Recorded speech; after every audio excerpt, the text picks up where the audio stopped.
بینەرۆ بیسەرین کوردستان 24 سەڵاف وەبن جارێک دن هاتینە خزمەتەوەین بەڕێز بوو پێشکەشکردنا خەڵکەکە دیش بەرنامێ کوردی vê carê jî dê xizmetewekên dor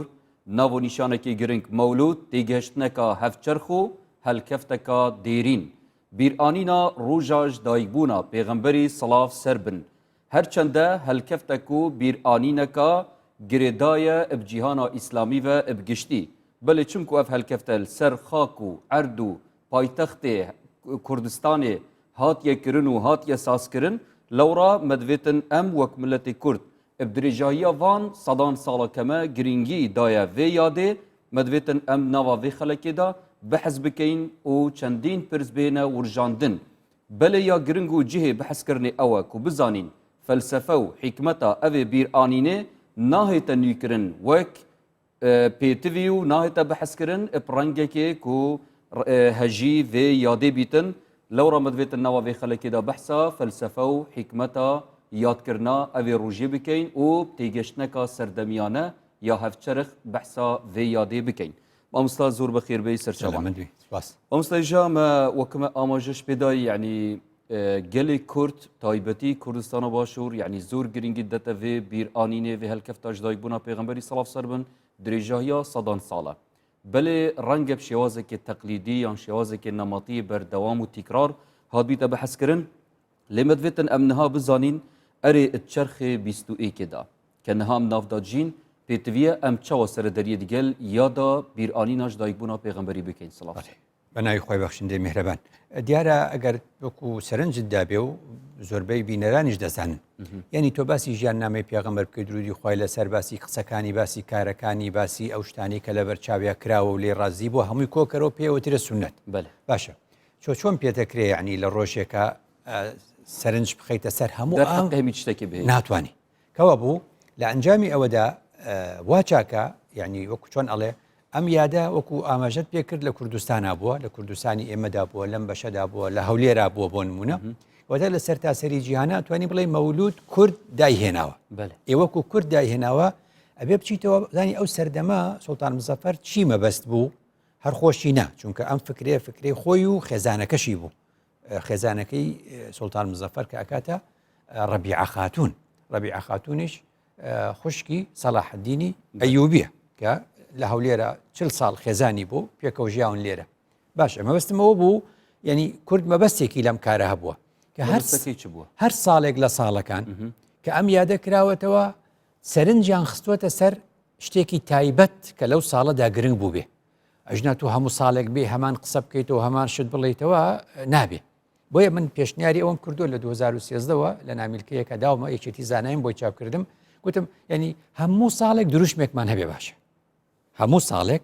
واشەکە لەسەر ئاستی فەرمی بەڵێن ئەم ساڵ مەولود دەکەینەوە لە ژێر دروشمی فلان شت بۆ ڕێ واقعی هاتیەکردن نەفچەند نەکراوەوەڵە نەکراوە تر مەجبور خۆم بۆ خۆم بە تەنیا واکەم ئەم ساڵ بزانە باسی چێکم باشە مەبەستم ئەوە بوو کە پێغەمبەر درودی خوای لەسەر لەدایک دەبێ پێغەمبەران کە لەدایک دەبن چونکە پێیان دەوترێ مستەفا یعنی اختیارکرا و هەڵبژێردرا و ئامادەکراو کەواتە خوددا مەبەستی لە لەدایکبوونی محەممەد درودی خوای لەسەر ئەوەیە کە بیکا بە پێغەمبەر باشە کردی بە پێغەمبەر کە کردی بە پێغەمبەر بوو بە ڕەسوول ئەم ڕەسوولە ڕیسالەیەک و پەیامێکی پێکە ئیهێنێ هەموو ئەنبیاءەکان لە قورئان تەماشا دەکەی ئەوەی کە هاتوۆتە باسکردن موعجزەیەکی هەبووە بەڵام پێغەمبەر درودی خوای لەسەر موعجزەکەی قورئانەکەی بووە کەواتە زۆر گرنگە لە یادی لەدایکبوونی پێغەمبەردا تۆ بێیتەوە سەر یادی لەدایکبوونی پەیامەکەی چونکە خۆی وەفاتی کرد و چوو درودی خوای لەسەر بەڵام خۆ پەیامەکەی ماوە چونکە خوددا پێمان دەڵێ ئستەجیبوا لله وللرسول بەدەم بانگەوازی خوددا و پێغەمبەری خوددا و بچن بۆچی ئیذا دعاکم لما یحییکم بۆ شتێک کە زیندوتان دەکاتەوە بۆ شتێک کە دەتانژێنێتەوە وەک بڵێ ئێمە پێویستیمان بەوە بێ بە بەردەوامی پەیامەکەی پێغەمبەر ئێمە بژێنێتەوە جارێکی دی باشە کەوای لێ هات پێغەمبەر درودی خوای لەسەر پەیامەکەی قورئان بوو کەواتە زۆر گرنگە لە سەدەی 21دا ئاماژە بە چەند خاڵێ بدەین بڵێن پێغەمبەر درودی خوای لەسەر کە لەدایک بوو پەیامەکەی لەدایک بوو بەلێ پێشی مامۆستا ئاماژێ دەوان خاڵێن جەنابەتت بێت بەحەز بکەی ئەگە vê وەختنی ڕۆبەڕووی خەڵکی بکەی بێژێ بۆچی ئەم تنێ vê چەندێت کەین بژنی چونکو خوشەویستیا پێغەمبەری هەندە زورت ناو دلێمەدا ئەم دەربڕینە خوشەویستیا خۆت کەی نەت شتێکێتی ڕاستە خودداش باسی خۆشەویستی کرد خوددا فەرمووی وەکوڵێ خەڵکانێک زوو بەری 1400 ساڵ ئەو قسەیان کردووە وتیانمە پێغەمبەرمان خۆش دەوێت خدا بە پێغەمبەر دەفەرمێ لە قورئاندا بەو خەڵکە بڵێ قل بڵێ إن كنتم تحبون الله أجر راستكن أيوة خداتان خوشية فاتبعوني يحببكم الله دوام كون دواي بيامكم كون جا بيامكي نابي كرت كريته ولا شتي كماو ناشتواني لساعة وقت يجي كم ده همو بيامكي باسكي ناشار دبي شيء بكي همو صالك لقل بارودوخك برنامجكي رسالانك همو صالك بارودوخك سيري كبارودوخي هرمي كردستان شونه استا سيري كبارودوخي الدنيا مسلمانان شونه كواتا أون دك سيري كبرواي بمحمد هنا وإساكا خلق زۆرە بڕای بە خوددا هێنابێ بەڵام ئەوەندەی کە بڕای بە محەممەدیش هێنابێ هەر بریتە لەو لە 123 کەواتە ئێمە با قسە لەگەڵ ئەو لە 123 بکەین جارێ بڵێن تۆی مسلمان کە دەڵێ ئیمانم بە محەممەد هێناوە درودی خوای لەسەر خۆ ئەمە ڕسوولە ئەم ڕسوولەش ڕیسالە هەیە ڕیسالەکەشی بریتە لە قورئانەکەی بەبزین خاڵی زۆر سەرەکی ئەگەر ئێستا لە سەدەی 21 کە پێویستیمان پێیەتی چییە خاڵی زۆر سەرەکی ئەوەیە کە خوددا فەرمی وما ئەرسەلناکە ئیلا ڕەحمەتەن للعالمین ئەم قسەی هەزاران جار کراوە و ئێمەش کردومان و بیستراوە بەڵام ئەبێ شیکەیتەوە کەواتە بە پلەی یەکەم ئەبێ پەیامی محەممەد درودی خوای لەسەر بریتی بێ لە ڕەحمەت ئەم ڕەحمەتە بە چێ ئەم ڕەحمەتە بە ئینسان هەموو ئینسانی پراکتیزەکردنەوەی ڕەحمێت چەوە دروست بیتن ئەم ڕەحمەتە بۆ باوکە بۆ دایکە بۆ خێزانە بۆ هاوسەرە بۆ منداڵە بۆ پیرە بۆ گەنجە بۆ چۆنە لە ڕووەکە بۆ جاندارانە بۆ بوونەوەرە بۆ کەونە بۆ ژینگەیە بۆ هەموویەتی کەواتە تۆ اینجا وەرە سێری مسلمانکە ئایا مسلمان ئەتوانێ ڕەحمەت بێ بۆ ئەم عالەمە یان ئێستا ئێمەی مسلمان یعنی جیهانی ئیسلامی بووینە بەبار بەسەر کۆمەڵگەی بەشەریەوە واقع بەر و بۆژی وانە دواکەوتو هەموو شەڕەکان لە وڵاتی ئێمەیە هەموو گرفتەکان لە وڵاتی ئێمەیە کوا خوا فەرمێ ڕوحەما و بەینەهم ئەی دەی باشە سعودیە بۆ ئێمە وێرانەکە تورکیا بۆچی باشوو ڕۆژئاوای کوردستان وێرانەکە وانە جێشی محەممەدی و ناوەنی ئەو خەڵکە لە پێشێ مەبەستم چی بوو مەبەستم ئەوەیە کە گەسەر تاسەر بخوێنیتەوە ئەوە جیهانی تریش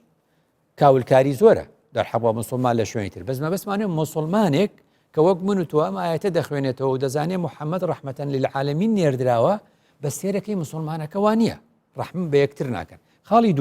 خاڵی دووەم پێغەمبەر فەرمی خوددا بۆ منی نردووە ئەخلاق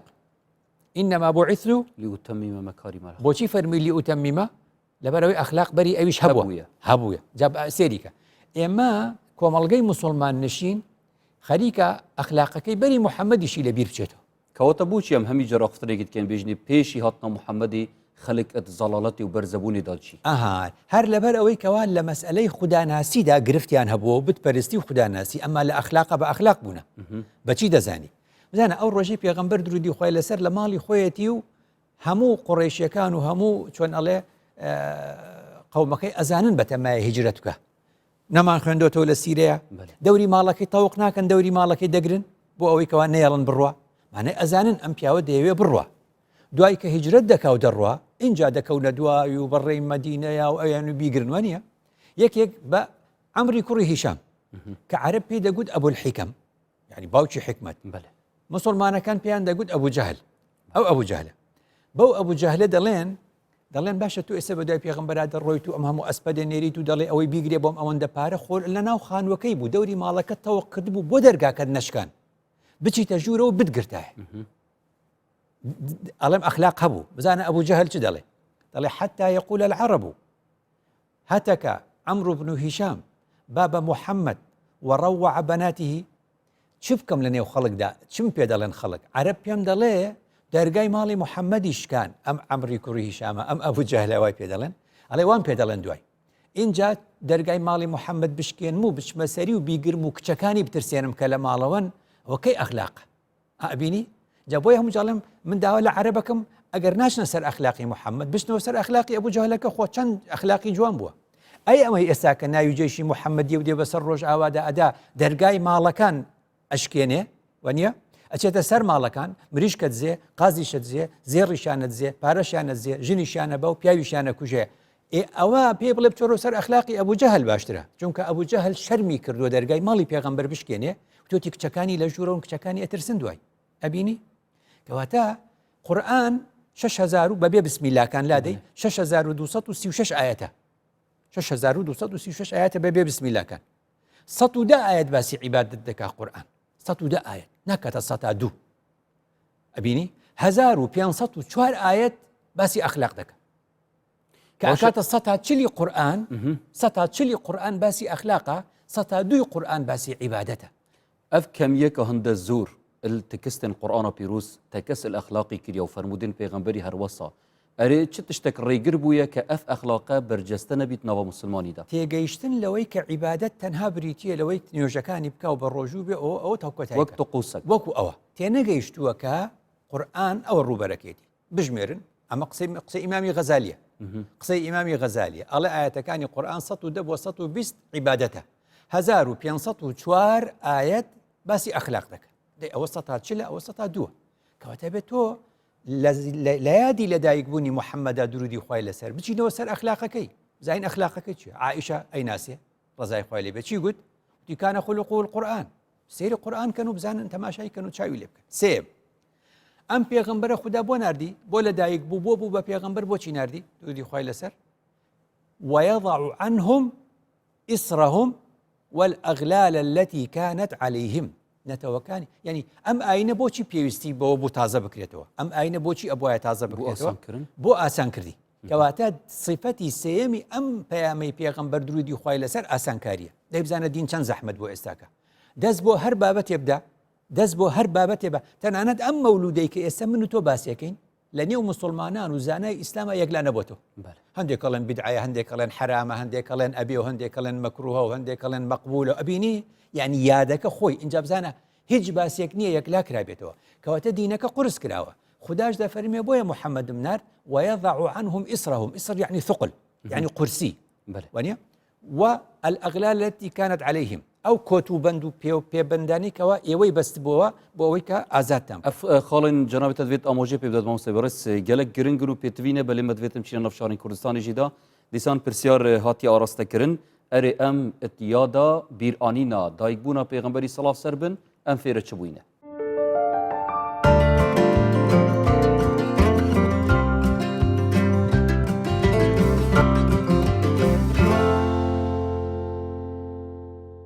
مولد نبوي رجع بيروز بونو پیغمبر مصلوبت خدل سرمن هل كنا تشروي اوين اسلام وبيروزا يو درستي لا دي لدايك بوني پیغمبر صلى الله عليه وسلم فيدي اشتواي لبرديو او روشت برزانه ده بين كا پیغمبر صلى الله عليه وسلم دوبات كردو تو مسلمانانو دنيا و بيست امام عمان رزلي كتر بجرينو كتر ما خوش بيتو تبعي لنا كتر بلاو كينو وقت مواليد عيد توتا ام كيواتين ام بو بيرت خواتين وش مربت مازن دان عمر موالدنا به هنگي مدتي في روجدا ام بيني اغلب بازار گند بنوا بچيكا واو هر اك ديف بيتشي بنت خوتش تاكي داين تبر وبخيرا پیغمبر ايمان من يكينو بو روجا هروها بير لا ساكب كينو لغري يكتري لسر نوێژ تاعەتەکانمان زیاتر بەردەوام بین. مولد النبوي ڕۆژێکە پیرۆزە ڕۆژێکە گرنگە دەف هەمی بسەلمانە هەمی بسەلمانە جیهانێ و ئەم زانین یعنی بۆ ناوێ ڕۆژێ شینی تەبزەتیان تشتا دان مژمەدە مەعزوماتە دانن مناسبەوێ ڕۆژێ ڕۆژە بوونا پێغەمبەری سەڵات خولی سەر بن و هێویتیان ئەف تشتا بمینیدن نه كاس باش قهوة هوفيش زوجت أما دبي فير بين النبي صلى الله عليه وسلم يقدر وشتانا الأخلاق يعني أخلاق زور مهمة له إنسان وسبحانه وبيغمبر صلى الله عليه وسلم على إنما بعثت ليتمم مكارم الأخلاق فإذا تركيز زور لسه الأخلاقي كله أخلاق زور شتي دقرتوا أخلاق وعد دقرتوا أخلاق التزام دقرتوا يعني زور شتي دقرتوا ودبي أما صفات كاني پیغمبر صلى الله عليه وسلم استفاده لي بكين انسان چی ریکوپیک بو داوای سلامی کردو و داوای آشتی کردو بو همو دنیای يعني اوشتانا زور مهمه لپیغمبر صلى الله عليه وسلم فيه انك من تشتكي خيره ورحمه وبركته الحمد لله مضاترين مثلا شعرات خوين عالم بيت بشي تجي يعني تشتكي اسلامتيه يعني اسلامتي ساخت کرد.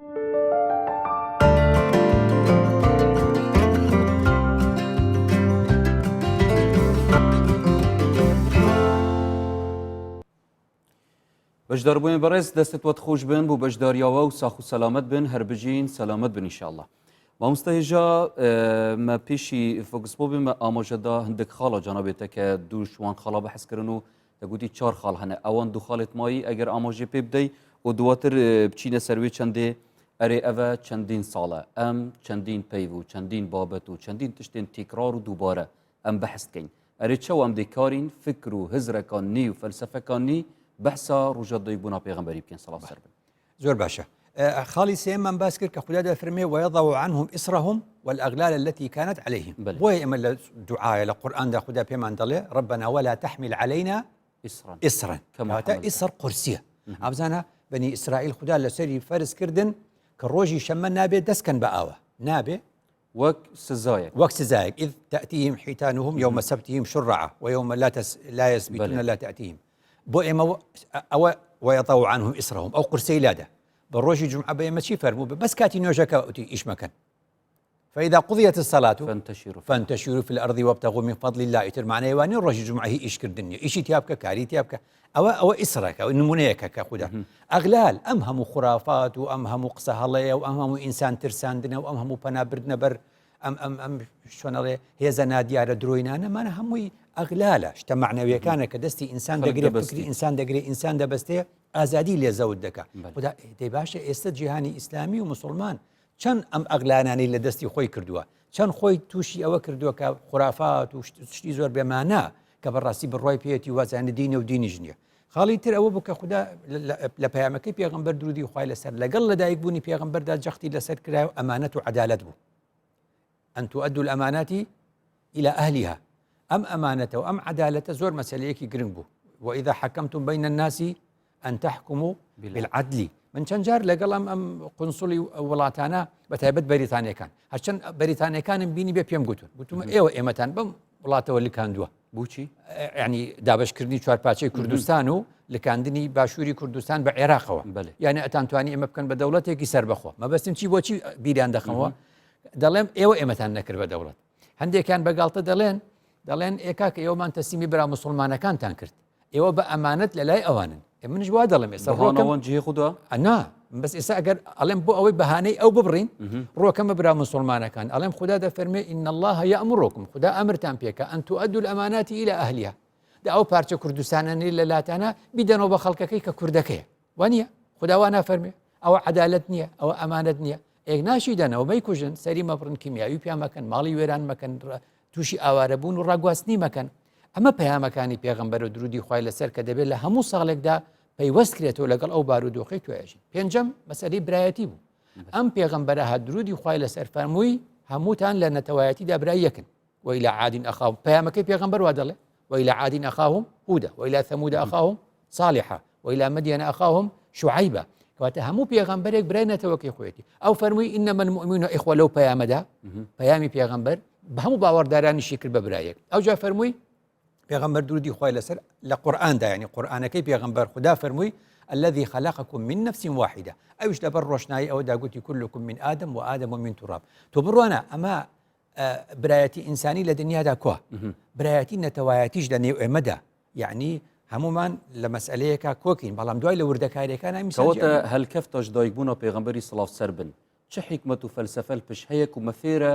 وێ چەندی بکەتن ئەوانەها جانەبێتت بێژیتن بەڵێ کەواتە پێمان دەڵێ ئێمە ئەگەر پەیامەکەی پێغەمبەر درودی خوای لەسەر پێغەمبەرانی کرد بە برێنێتەوە برایەتی نەتەوایەتی دەبێت لە ڕاستیدا تەنها لە بۆنەکاندا پشتی یەک نەگرین ئێمە بە بەردەوامی دەبێت استراتیژیەتمان هەبێ دەبێت ئیش بکەین و کار بکەین لەسەر ئەوەی کە لەسەر شتی زۆر بچووک چونکە سێرەکەی چونش بێت تەقلیدی ئەم چ بکەین مەبەستم ئەوە بوو ئەمە کارێکی دوور و درێژە کە ئەڵێ چ بکەین ینی چ بکەین مەبەستم ئەوە بوو ئەم برایەتی نەتەوایەتیە کووە ئەو برایەتی ئیسلامی و ئیمانیەی جیهانی ئیسلامی کووە کوا وڵاتێکی ئیسلامی خەمی ئێمەیەتی کوا وڵاتێکی ئیسلامی خەمی ئێمەیەتی کوا وڵاتێکی دنیا لە ئینسانیەتە خەمی ئێمەیەتی کەواتە ئەف چەندەمە وستاوێ ئاخفتنێ پشت ڕاستکەت و هەندێک کەس ئەوێن دەرەوەی دینی ئاخفتنێتکەن بێژن پڕۆژێ محەممەدی درودێت خودێل سەر بن نەجاحەت نەئینایە چندێت گەهینیت نە خۆی بۆ چونکە هەموو پرۆژەیەک تەماشاکەی لە تەطبیقا کورتە هێنێ لە چاو نەزەریە ئێمە لە ئەندازیاریش خوێندومانە ئەو خەریتەیە و ئەو نەخشەیە کە بۆ خانوویەک بۆ شارێک دەیکەی لە پراکتیکا وانە بۆیە پێویستە بە بەردەوامی دەستکاری بکەیت بە بەردەوامی دەستکاری بکەیت جا مەبەستم ئەوەیە ئەمە ئەوەیە کە ئەرکی ئێمەیە ئەرکی ئێمەیە لەم ڕوانگانە بڕوانین ئەرکی ئێمەیە بەم شێوازانە بڕوانین یعنی تۆڵی برایەتی نەتەواتی یعنی بۆچی ئێمە خۆمان بە عشیرەت دابشکەین بۆ نمونە با خۆمان بە نەتەوە بناسین بە یەک نەتەوە بناسین جا ئەوەی کە گوتت یعنی چۆن ئەوە بکەین لە یادی لەدایک بوونی پێغەمبەر درودی خوای لەسەر زۆر گرنگە چێ ئێستا من کە قساکەم وەکو ڕۆشن بیرێک خۆ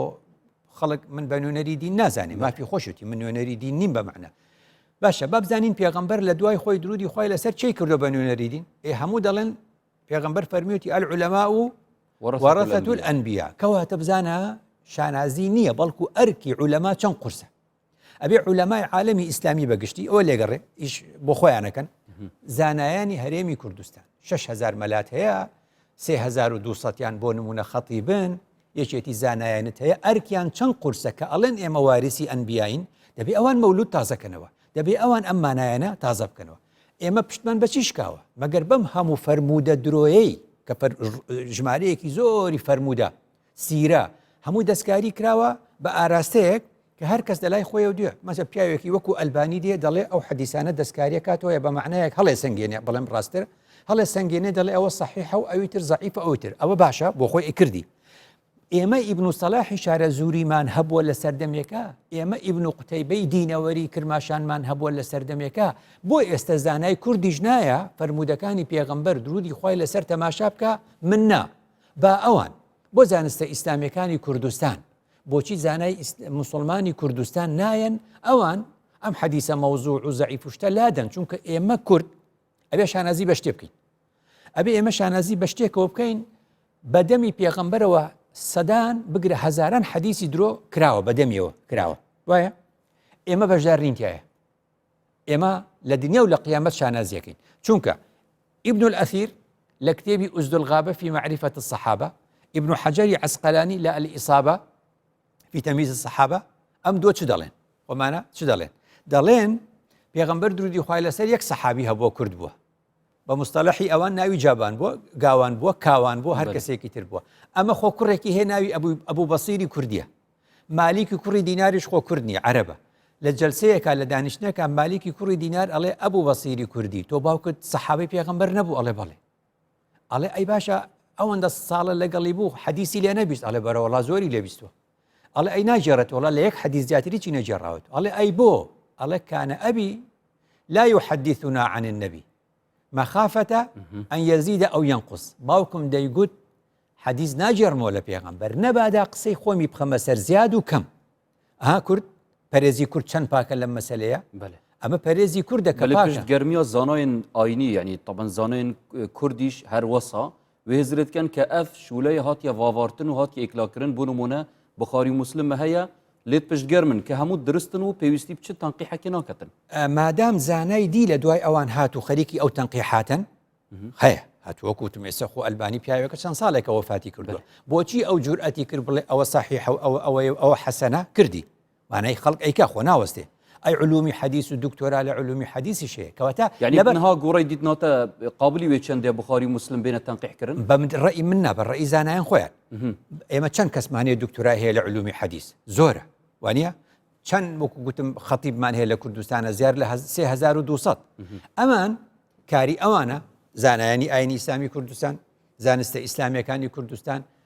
شارەزایانی ئەم بوارە با کۆ ببنەوە لە جیاتی ئەوەی لە دەرێ شتمان بۆ بێ ئێمە سەردەمانێک ئیبن سەلاحی شارە زوری ئێمە حەدیسی بە خەڵک گوتوتەوە ئیبن قوتەیبەی دینەوەری ئێمە کتابی مختلف الحەدیثی بە خەڵک گوتوتەوە و ڕاستی کردوتەوە کەواتە زانای ئێمە نابێ شاگردی خەڵک بێ زانای ئێمە دەبێ ئەم شتانە ڕاست کاتەوە بۆ خەڵکی کوردستان دەستێت خوش مامۆستای بەڕێز دەمێ بێن بەدانێکە کورد یەهاتی و دەهینە خزمەتەوەین بەڕێز بفەرموو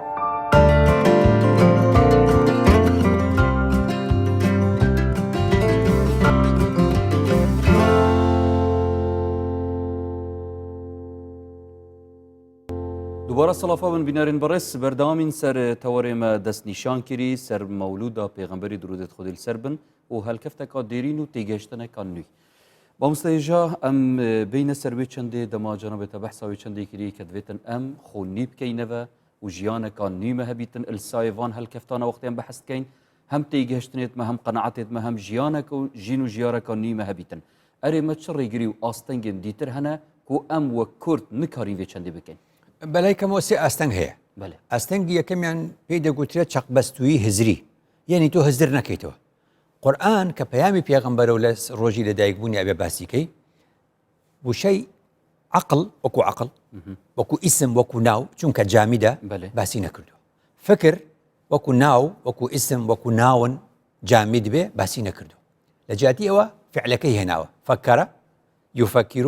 يتفكرون تتفكروا يعقلون تعقلون من بعد ما عقلوه حكمة چییە پەیامەکەی پێغەمبەر درودی خوای لەسەر فکر و عقلی بەفعل هێناوە بۆی بڵێ فکرکردنەوە و عقل پرۆسەیەکی بەردەوامە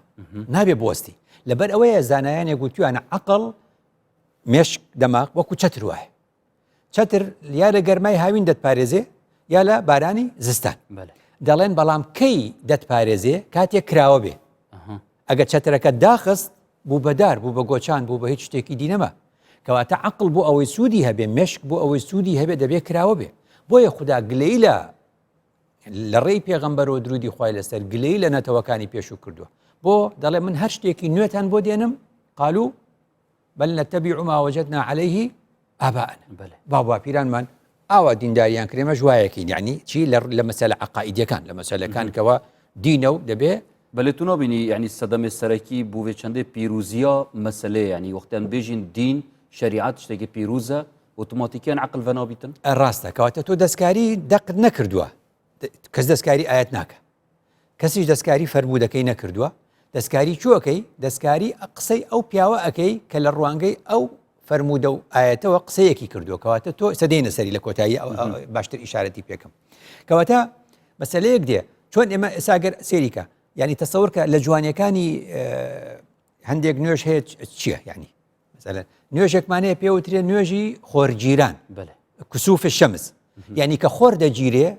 دنیا تاریکە بێ ڕۆژە یعنی حکمت چیە لەوەی تۆ خۆ بەو نوێژەی تۆ ئەوە نییە بەو نوێژەی تۆ لابچێ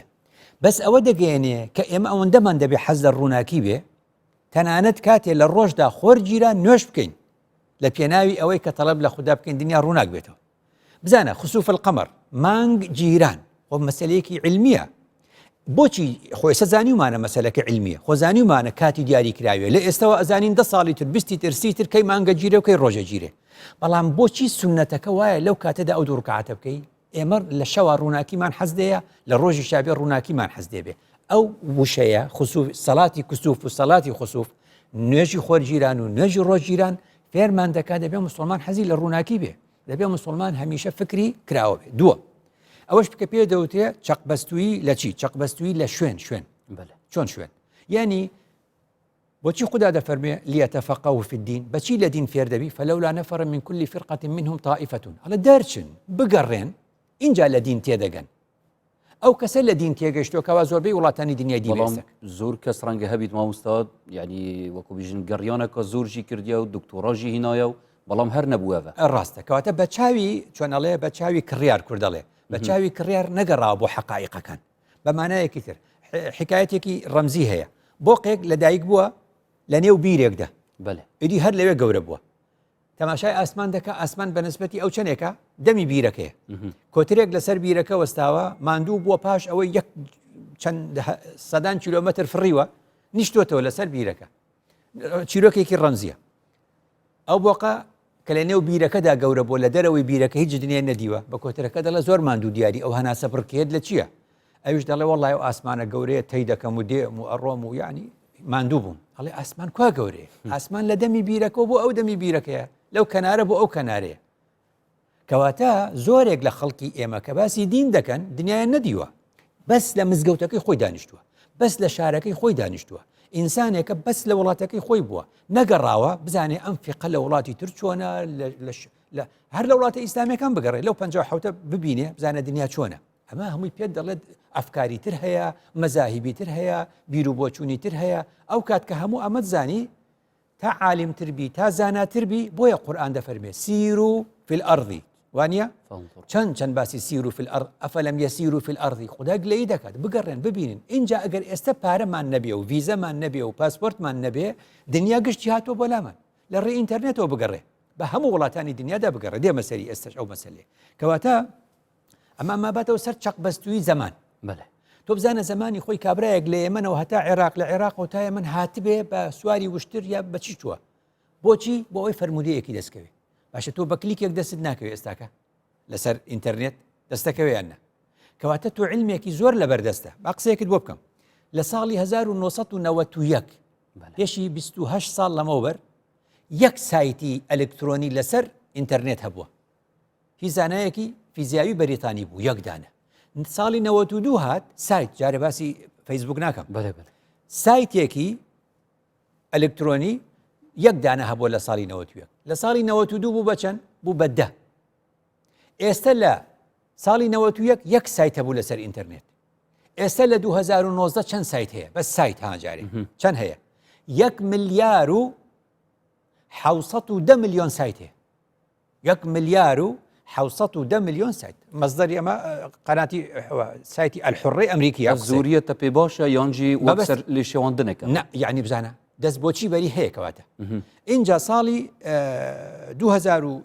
چۆن دەڵێ 1994 لە ڕاپەڕی نابووین دوای ڕاپەڕین وانە 1994 یاهوو پەیدا بوو سایتی یاهوو پەیدا بوو کە ئیتر کوردستان حتا ئیمێڵەکانیشان هەر زۆربەی یاهوو بوو چونکە 94 ئەوە بوو لە ساڵی 1998 گوگل پەیدا بوو ئەو جا بزانە گوگل چ دنیایەکی کردەوە هەندێک کەس ناوی ناوە شێخ گوگل چونکە هەرچی لێ بپرسی وەڵامەکەت زۆری دەسەکەوێتەوە ئەوە 98 ئەو جا لە 2004 فەیسبوک هات ئەیتر فەیسبوک ئێستاکە بە 2 ملیار و 2 ملیار و نیو خەڵک ئەکاونتی هەیە لەسەر فەیسبوک معلومات لەگەڵ خەڵکە ئەگۆڕنەوە اینجا لە 2005 یوتیوب هات ئەنجا هەموو ئەمانە لە ڕێگەی چۆنەڵێ یوتیوب نەتیجەی دەما مستاق ئەنجا توخوا بە ئەوە تەواوکەم لە چۆن ئەڵێ لە 2010 ئەنستگرام هات لە 2010 ئەنستگرام هات کە ئەنستگرامیش هات ئەمیش دەرگایەکی تری گەورەی کردەوە کەواتە مەبەستم ئەوە بوو ئەمە هەموو لەبەردەستی تۆیە کەواتە تۆ ئێستا بگەڕێ بۆ سیحاحی ستە بگەڕێ بۆ ئارای عولەما بگەڕێ کەواتە بۆچی یعنی بەڕاستی خەڵکی ئەم سەردەما لە لای خوددا زۆر گوناهبارە ئەگە بڵێ وەڵا علمم نییە بڵێ ناتوانم بگەڕێم ناتوانم ئەم شتانە ببینم کاکە هەر لە کوردستانە ئیحسائیەکی ساڵی پارم لایە هی پار چل سەتەلایت لە کوردستان سەتەلایتی کوردی ئەڵێم چل سەتەلایتی کوردیمان هەیە 122 کەناڵی لۆکاڵی تەلەڤیزیۆنیمان هەیە باش نییە 600 و تقریبا 987 ڕێگە پێدرا و 987 گۆڤار و ڕۆژنامەی ڕێگە پێدرا و لە هەرێمی کوردستان هەیە 180 رادیۆ لە هەرێمی کوردستان هەیە بە ئیحسائیەی پار ئەی ئەمە چیت پێڵێ کەواتە ئێمە هەموو زانایانی پێشین ئینسانی گەورە و بەڕێزن ئێمە چی لەوان فێربووین لەوان فێربووین ئەوان ئێمەیان خستە سەر ملی خۆیان بەمەعنا ئێمە لەسەر مل و لەسەر شانی ئەوان دانیشتین لە علمی ئەوان فێربووین ئەرێ ئەگەر کەسێک لەسەر شانی یەکێکی دیدانیشێ دوور باشتر نبینێ دوور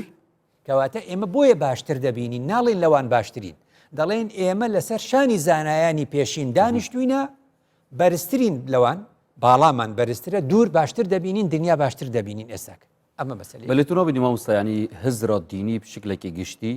یعنی وێ پیرۆزیە وێ تەقدیسێت مێشکێ مرۆڤیدا دروست کەتن ئەگەر جیهان چەند پێش بکەویتن هەر پێش بکەویتن بەڵام ئەو هەر دێت تەحەفوزی پێکەتنەوەوی قەنەعەت پێ هەی باسی دەکەین لە دوور و درێژی لە ڕێگە چارەکە زۆر باشە دە بچینەتنەوە شارین کوردستانیدا و پرسیار هاتی ئاراستەکردن ئەم وەک کورد چەوا سەرەدەریە ئەدگەر ڕۆژە دایکبوونا پێغەمبەری بکەین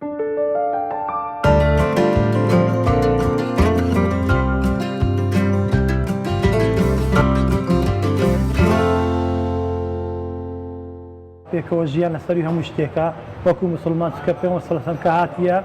بەس تەنها لۆ نەتەوەیەک نهاتیە پێیان لۆ قەومێک نهاتیە بەڵکو لۆ تەواوی مرۆڤایەتی هاتیە لە هیدایەت دانی تەواوی مرۆڤایەتی هاتی کەواتە ئەگەر ئێمە پەیڕۆ و پرۆگرامی ئەو پێغەمبەرە بکەین دەبێ بە تەئکید لێبوردە بین ئەم هەکە تێگەهشتی بینە اللهم صل وسلم على محمد وعلى آل محمد تقول لهم أم دي جانا خو خوشكوي بيك ببين ودي بارسنا رب العالمين كي نيا شو سنة مويا شو مازنا ويا شو كار بدستك وتعدوا ظلم الشعب خو كنا إسلام دينه شيء أشتي وديني السلامة فيما يكون دبي دائما تبابين ومحاولة بكين أو شيء بين خومان بلاو كينوا أشتي من برای من ئاشتی زۆر میهمە بۆ ملەتی کورد. اكيد ما نبي نشانه هندي كو وكي اتفاق اكيد اختاد ناف ملتي دا اختاد ناف مجتمعي دا وهي بيت كان شتي بردوام بيدن وخير هر كسكي نفسين خدا بمسيدن بشن شتو صابكن دا اف تشتنا برزه بيدن پیغمبر صلی الله علیه وسلم همیشه دوپات لیک ریزی و خوشویستی نێوانمان و برایەتی و پێکەوەژیان کردیتەوە ئێمەش وەک میلەتی کورد دەبێ هەمان ئەو ڕەوشتە بەرزانەی پێغەمبەرمان صلی الله علیه وسلم لەبەرچاو بگرین و جێبەجێ بکەین. ئەس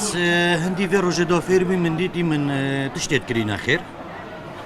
بۆ من ڕۆمانە خوشیەکێتت گەلە جار ئەس بینی مەولید نەبێ ئەفسیکا تژیاش بچیکە بخۆ تێنە تشتە و چکلێتەوە مەسەلا نەمدانین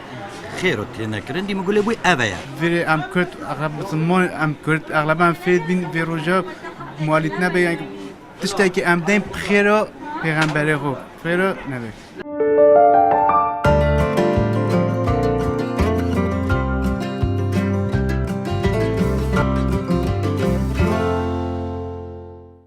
هەر بژین بەشدار بووین بەڕێز بوو وان ئاختنین هەوەی جوان و جێ خودا مامۆستای بەڕێز وەکە بەڕێزان ئامۆژە پێدای ئەگەر سەریعیژی بیتن ئاختنێکتە لەسەر قسەوان هەبیتن چونکە زۆر دلسوزانە بەحساوی چەندێک کرد کە ئەم کورد vêtin etiyada mewlûdê da fêre aştîxwazî bibîn. Erê em Kurd çend ilvî çemkey fêr bûyne edvan yadê pîrûz da. بەڵێ وڵی بێ بڵین ئێمە ئاشتی خوازین بە بەڵگەی ئەوەی کەوا هەر کەسێک لێیە قەومێت دێتە کوردستانەوە کەواتە ئێمە بەڕاستی وا باشە لە میادەدا بە برا مسلمانەکانمان بڵین بە تورکیا و ئێران و عەرەب بڵین کاکە ئێوە ئاشتی خواز بن چونکە ئێمە لە درێژایی مێژوو نەچوونێتە سەر ماڵی کەس کوردی فێر ببن ئاشتیخوازی بەڕاستی دەبێت لە ئێمەوە ئاشتیخوازی فێر بن نەک ئێمە ینی ئێمە تر لەوە زیاتر چی بکەین بڵێ کەواتەم بینە سەر پرسا خۆ مامۆستای بەڕێز کە ئەم زۆر جار وەکو مسلمان کە تەیارێکیش تەیارن تێگەشتنا دینی وەردگرین یان مەزهبێکیش مەزاهبی دینی بوومە و قەنەعەت دروست بیتن کە ئەم لەسەر حەقیەکە مطلق پێویستی ناکەتن ئەم بچین تشتێن دیتر بخوێنین یان بچین سەردانا سوشیال میدیای و یان کو ئەوان سایتێنها جەنابێت ئاماژە پێدایی تە چ ئاخفتنێک هەبوو بێ چەندێ بڕوانە ئێمە وەکو کورد لە میادەدا کاڵێن چی بکەین ئەڵێن هەمیشە پێغەمبەر درودی خوای لەسەر کە هات خەڵک بۆ بڕای پێ ناکرد چونکە شتی نوێ و تازەی وت کەواتە ئەم قورئانەش قەت کۆن نابێ پێغەمبەر وای فەرموو ئەم قورئانە کۆن نابێ تۆ ئەتوانی بە بەردەوامی ساڵ لە دوای ساڵ ڕۆژ لە دوای ڕۆژ کە دەیخوێنیتەوە شتی تازەی لێ فێربی کەواتە کورد ئەمەی پێ جوان بووە لێرەدا زۆر گرنگە هەندێک دەڵێن باشە تو ئەڵێن نوێکردنەوە ئەخر دینی خوا چۆن نوێکرێتەوە خۆ منەڵم نەموو تۆ دینی خوا نوێکەمەوە یەکێک ئەڵێ مەسەلەن قسەی پێغەمبەر دەستکاری چۆن نەکری ئەوای فەرمووە ڕاستە دیسانە بە پرسیارە دینی خودی شتێکی سابتە ئەریچاوە نیبیتە پرسیارێکی ڕاستە هەمیشە گوتومە دینی خوددا کۆن نەبووە تا تازەی کەیتەوە ئەی چ بکەین کەواتە ئێمە چی دەڵێن ئەبێ بزانین پێغەمبەر خۆی چمان پێ دەڵێ پێغەمبەر درودی خوای لەسەر لە فەرموودەدا کە حاکم و ئەبوو داود ڕیوایەتەکەن چ دەفەرمێ پێغەمبەر ئەفەرمێ ئین الله خدا يبعث لهذه الأمة بو أم أمتي تربى همو بشريته على رأس كل 100 سنة 100 سال جارك من يجدد لها دينها أو كسي لزمان عربي زور شارزابي وزاناي آيني به يسلم قصي من تيقا بله بيخوان دواري بس بيتشي أبو خلقي عاميش بصاني أو يكا بيغمبر درودي خوي لسر أفرمي يكا باسي 100 سالك أما ما نيواني 100 سال جارة شاوري كسيب كين أما حديثك بيما أندل بلاي يعني لا يزوركي أبي 100 سال جارة تيقشتن من بقور بودين تێگەشتنەکەی ئێمە چونکە دنیا تازا بێتەوە کەواتە دینی خوا کۆن نەبووە تێگەشتنی مرۆڤەکان کۆن بوونە ئەبێ ئێمە ئەو تێگەشتنە کۆنە بگۆڕین بە دەلیلی چی پێغەمبەر فەرمووی ئەو کەسە یا ئەو کەسانی کە دین تازەکەنەوە دینی خوددا تازە ناکەنەوە دینی خودداوە خۆیەتی من يجدد لها بۆ ئومەتەکە دینەها ئەوەی زانا نابێ ئەم قسەی نازانێ دینەها یعنی چی ها یعنی بۆ ئومەتەکە نەک من يجدد لها دينه ضميرك بو ديني خودي ديني ناصر مزانه دزانه چ دلم اگه پیغمبر بی فرمایا مجدد دی من يجدد لها اي للامه دينه يعني دين خدا تازاكاتو نه دين خدا كون نبوه من يجدد لها بو امته چی تازاكاتو دينها ديني امتك تازاكاتو كوات دينك هي خداك قد كون نبي اما اما يكن دين داري كمان اما كون نبي اي اسما قرنابي چن فتوا غوراوا بو غورا ناوە پرۆسا تەجدید و نیکردنێدا کێم و زێدەی تێدا ڕیددەت بەڵێ چونکە تەماشاکە ئێستاکە بە درێژایی ئەم چەند ساڵێکە دێ هەر ماوە ناماوەیەک قسەیەکی تازە دێ ئەوە دینی خۆیان نەگۆڕیوە تێگەیشتنی ئێمە لەو ئاەتە گۆڕە ئاەتەکە هەر لە جێ خۆیەتی فەرمودەکەش ممکنە تشتێک دین بیتن بەلێ بژین بووی سەردەمەی نینە تێگەشتنەکە بۆ ئەو سەردەمە نییە قسەکەی پێغەمبەر زۆر وردە يعني أبي ناس أنا وكو سري درزي تماشايكي من يجدد لها دينها يعني خدا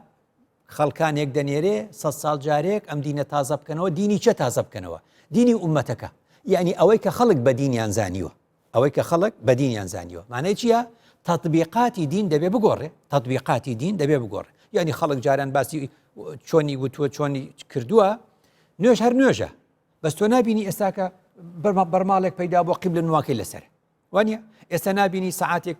پیدا بۆ مەسەلەن کاتەکانی نوێژ و هەموو ئەم بابەتانە لەگەڵێتی ئێستا نابینی خەڵک جاران حەجی چۆنە کرد ئێستا بە قیتار ئەو مەسافانە هەمووی دەبڕێ وانە یعنی مەبەستم لە تەفاسیل و وردەکاری دین تازە ئەبێتەوە لەو بەشەیکەوە بەشەریە لەبەرەوە کورد ئەبێ زۆر ئاگاداری ئەمە بێ کورد ئەبێ ئاگاداری ئەمە بێ ئەوەی کە عەرەب و فارس و تورک بە ئێمە ئەفرۆشنەوە بە ناوی دین ئەمان چەوسێنەوە ئەوە دین نییە ئەوە دینی ئەوانە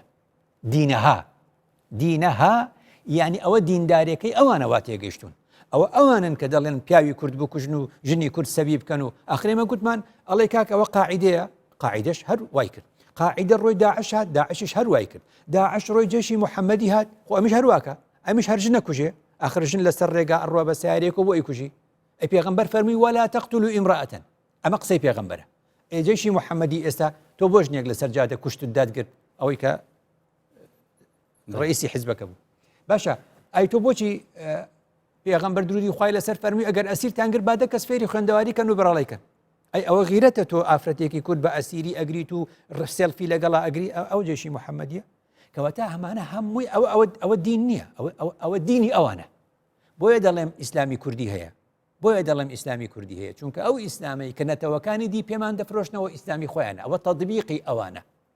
اینجا ڕۆژگاری سەلماندی چێ لە پێناوی بەشەریەت هەیە بەلێگریمان ناوە گەلەی کووردا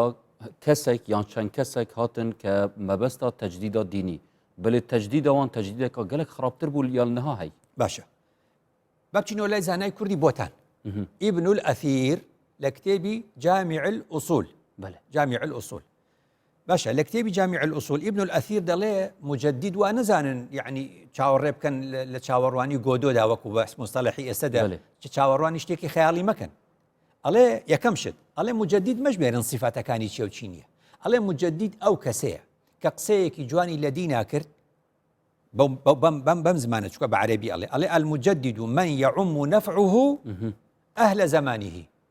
مجدد ئەو کەسەیە کە قسەکەی مایەی سوود و نەفعی هەموو ئەهلی زمانەکەی خۆی بوو ئەو ئەڵێ ئەوە ئیشەکە ئەڵێ لەو لاوە سێریکە سێری ئەوە مەکە صفاتی چییە کەسێکی دیارکردی نییە دووەم ئەوەش ئەڵێ قسەکەی تۆشەکە ئەڵێ وەلا ينحصر الجديد و نەبێت تازە تێگەشتنی تازە لە دین حەسر بوو بێ فی عالم ئەو فەقیه فرد لە یەک کەسا کۆی مەکەرەوە کەس عەقلی خۆی نەداتە دەستی من کەس عەقلی خۆی نەداتە دەستی هیچ کەسێک تازە زمانی ئەو فەردە ڕۆی یەکێک کە بێ لە هەموو شتێ بزانێ چونکە بۆتم باس کرد ئێستا بەس سایتەکان زمانی مەوسوعیەتی نینە مەوسوعیەت ڕۆی هیچ بەشەرێت چونکە بۆ 1 ملیار و 710 ملیۆن بەس سایت هەیە 3 ملیار و نیوی بەشەریەت لەسەر ئینتەرنێتە کەواتە چی ئەتوانێم هەموو عیلمە بزانێ بۆیە قسەکەی ئیبن الئەثیری خۆمان ڕاستە جا ئەڵێم تازەکردنەوە گرنگە با بچینەوە بۆ ساڵی 1927 ژمارە 81 ڕۆژنامەی ژیان کە لە سلێمانی دەرچووە لە یادی مەولودا چی نووسیوە لە یادی مەولود ڕۆژی 11 ڕەبیع الأول بۆ ئەم باسە کە دابەزیوە لە ساڵی 1927 ئەڵێ ئێمە لە یادی مەولوداین ئەم پێغەمبەرە مەزنا ئەم هەموو قسەی جوانی کردووە بەڵام دین بۆچی وایە یعنی لە 1927 کورد هەر خەفەتی ئەوەی هەبووە کە دین وەکو تەطبیق ناکرێ بە جوانی باش گوتوێتی دین بۆتە گەمە بەدەستی چێ وتوێتی بۆتە گەمە بە تەلاعوبی متعەصبین لە 1927 لە ڕۆژنامەی ژیان ژمارە 81 نووسراوە دین چەتە تەلاعوبی پێکە متعەصبین دە نابینی ئێستاکە نابینی چ دینێکەیە ئەمان باو ئەمان کڕێ و ئەمان فرۆشیە و ئەمان کوژێ و ماڵمانە باو تاڵانێکە و ئەی دزێ ئەبینی ئەوە تەلاعوبی متعەصبینە ئەو دەڵێ جارێکی تر ئەڵێ ئەم دینە بە ساڵی 27 ڕۆژنامەی ژیان دەڵێ ئێمە معقولاتمان نەماوە هەر بە دوای منقولاتە ئەڕێن هەر شت نەقلەکەین و بەبێ ئەوەی کا بیری لێ بکەینەوە لە جاتی دەست بەرین بۆ ئەسڵ ئەڵێ هەر دەسەبین بە فڕۆعەکان ئەڵێ لە جاتی دەست بەرین بۆ ئەوەی کە لە نەتیجە ئەڵێ ئەمە قسەی ساڵی 27 ئەڵێ عالەمی ئیسلامی بووە بە نمونەی جەهالەت مە ساڵی 27 ئەی خۆ ئێستا لە 2019 هەر بە هەمان شێوە کۆتایی بێنم بەوەی کە بڵێ ئەگەر زۆر کورتیژی بچون دەم دومای هات ڕۆژنامەی پێشکەوتنیش لە ساڵی 1923 دەڵێ ئێمە بە شێوازێکی چۆن ئەڵێ هاریکاری کارمان نەکردووە مەکتەب قسەیەک دەکا مزگەوت قسەیەکی دی دەکا دەڵێ مزگەوت و مەکتەب وەکو دوو نقطەی تەزاد دش بە یەکتر قساکەن چونکە قسەکانیان یەک ناگرێتەوە ئەمەش مەسلەیەکی زۆر گرنگە لە کۆتایی بۆ بڵێم ئێمەی کورد مادام مەولودمان داهێنا هەر دەبێ خۆمان نوێیکەینەوە نوێکردنەوەی مەولود هیوادارم لە ساڵی ئایندەوە وەزارەتی ئەوقاف لەگەڵ یەکێتی زانایان کۆک بن لەسەر ئەوەی هەموو ساڵێک بایەخ بە دروشمێکی دیاریکراو بین هەموو ساڵێک لەژێر دروشمێکی دیاریکراوە تیشک بخێن لەسەر یەک لایەنی ژیانی پێغەمبەر درودی خوای لەسەر ساڵێک باسی ڕازگۆی ساڵێک باسی دەستپاکی ساڵێک باسی ئازادی ساڵێک باسی سربەخۆیی و ساڵێک بە شێوازە دەستێتت خوشمامۆستای بەڕێز هیوی خازین پێشنیازاتە بچیتە بوارێ جێبەجێکردنی دابەلێ بینەرین بەڕێز زۆر سپاس بۆ وێن هێژاژی کە هین بەشدار بوون بینەریە دادگەلمە و زۆر سپاس بۆ هەفکارên بەڕێژی کە دگەلمت ماندوو بوون ببینم خێر و شاد تا خەلەکەکادی خدای مەزن بە هەمیان بپارێسیت